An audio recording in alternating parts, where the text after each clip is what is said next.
చూశానయ్యా గబ్బర్. ఏ cinema అండి? రాజాసాబ్ అయ్యా. చూసారండి? ఎలా ఉందండి? బాగుందండి? చాలా మంచి ఆనందంగా హ్యాపీగానే చెప్తున్నారు. బాగుందేమో బాగా. అయ్యా ప్రభాస్ ఫ్యాన్ అనేవాడు. ఆ. అసలు సినిమా అంతా అయిపోయాక ఏంటి అసలు మనం ప్రభాస్ నే చూసామని ఇంకోసారి పరిగెడతాం. ఓహో, ఓకే అండి. బాగుందండి. చాలా రోజుల తర్వాత మంచి సినిమా వచ్చింది అనమాట. అంటే ఒకప్పుడు చిన్నప్పుడు చిరంజీవి గారి దొంగమూడు కామెడీలు ఉంటాయి కదా చిరంజీవి గారి. అవునండి, మాదిగా అలాంటి ఎపిసోడ్స్ ఇక్కడ ఒక 5-6 పడ్డాయి. ఓహో, బాగుందండి. సో ఫస్ట్ సీన్ గానీ, సత్య సీన్ గానీ, ప్రభాస్ గారు గానీ, ప్రభాస్ అందంగా చాలా కూల్ గా అన్ని రకాల యాక్టింగ్ చేశాడయ్యా. 24 సినిమాలు యాక్టింగ్ ఒక దాంట్లో ఉంటదంటే ఎట్టు ఉంటుంది చూడు, దానికన్నా గొప్పగా ఉంటుంది.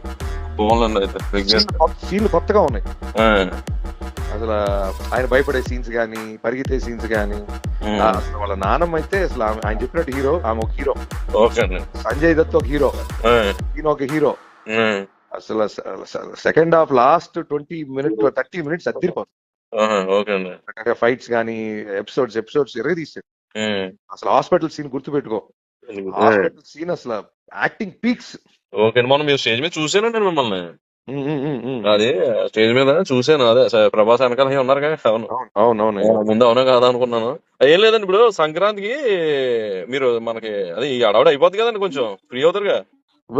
కాదు ఇక్కడ ఉన్న దొంగలతో కాదయ్యా. 14, 15, 16 కూడా